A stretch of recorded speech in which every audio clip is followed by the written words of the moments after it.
কি হলো বন্ধু, এত ভাবনা কিসের? কথা বলতে বলতে একটা পৈশাচিক আওয়াজে হেসে উঠল কল্লোল।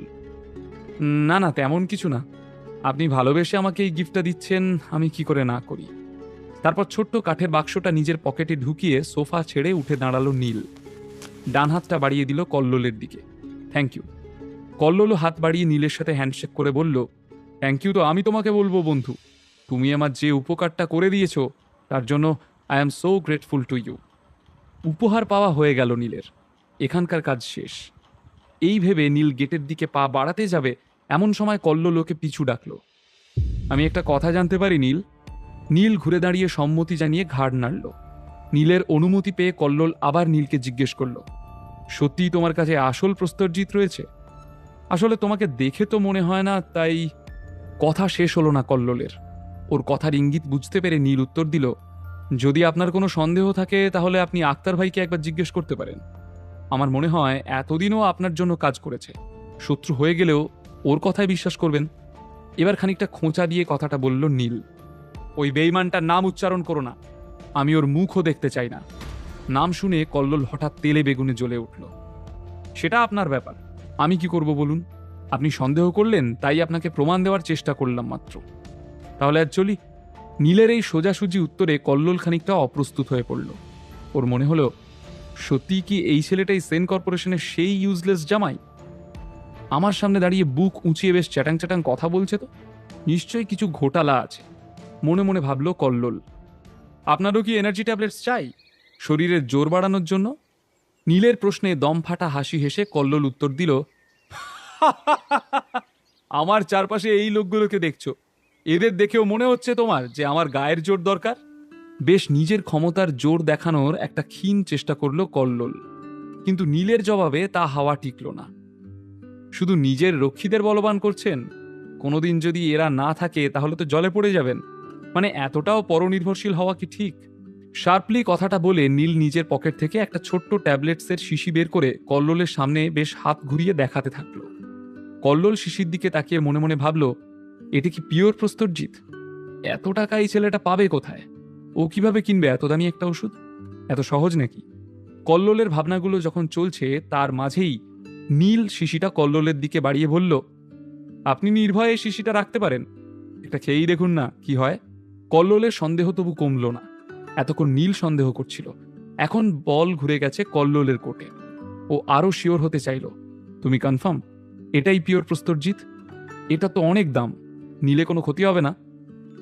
নেব তাহলে বলছো?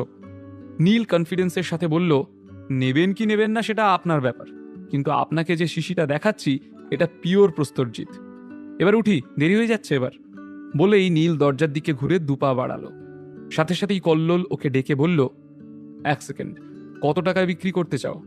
কল্লোলের সোজাসুজি এই প্রস্তাবে নীল বেশ হকচকিয়ে গেল। ওর মনে এই ট্যাবলেটসগুলো বিক্রি করার কথাটা একবারও আসেনি। কত টাকা চাও ট্যাবলেটসগুলোর জন্য? তোমার কাছে এরকম কন্টেইনার আর কটা আছে? আমাকে বলো, আমি কিনতে চাই। নীল নিজেকে সামলে হাতের 5টা আঙুল দেখালো। কল্লোলের বুঝতে বাকি রইল না এই ট্যাবলেটসের দাম কত। ও ওর একজন অ্যাসিস্ট্যান্টকে ডেকে সঙ্গে সঙ্গে চেক বই আনিয়ে নীলের নাম লিখে তাতে সই করে দিল। চেকটা পেয়ে নীলের চক্ষু চড়ক গাছ। এই কয়েকটা ট্যাবলেটের জন্য এক কথায় কল্লোল এত টাকা দিয়ে দিলেন?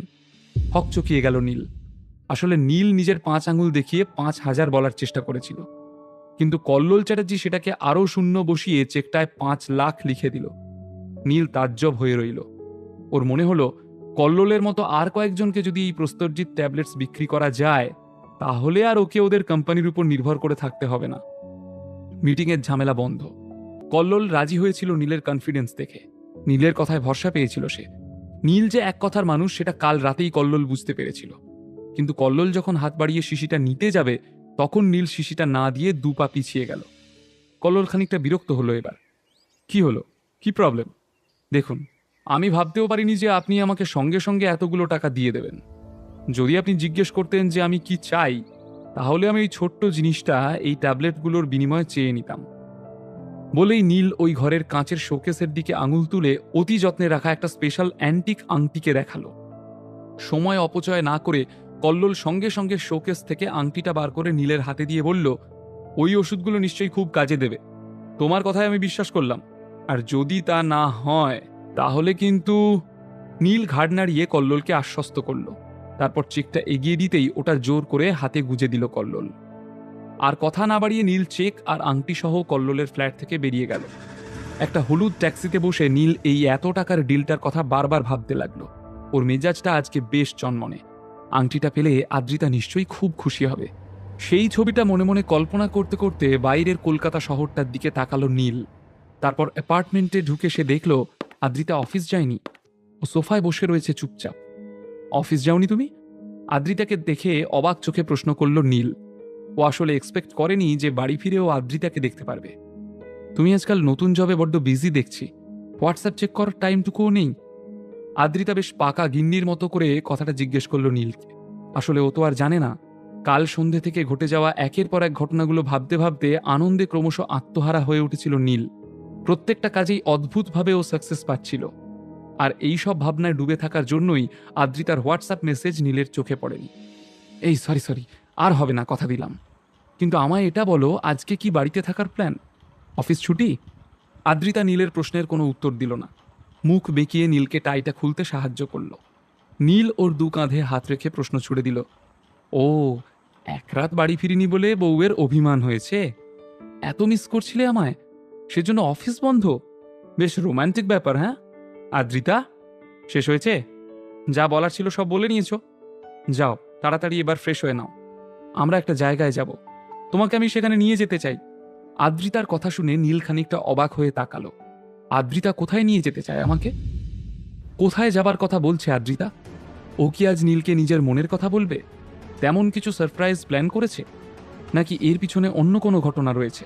নীলই বা এত অবাক হলো কেন? ও কি কিছু সন্দেহ করছে? আচ্ছা, আদ্রিতা নীলের সত্যিটা জেনে যায়নি তো, তাই ওকে কনফেস করাতে নিয়ে যাচ্ছে? ঘটনাটা এরকম নয় তো? বিনামূল্যে গল্প শুনতে নিচের ইনস্টল বাটনে ক্লিক করুন এবং পকেট এফএম ডাউনলোড করুন। লিঙ্কটি রয়েছে ডেসক্রিপশনে।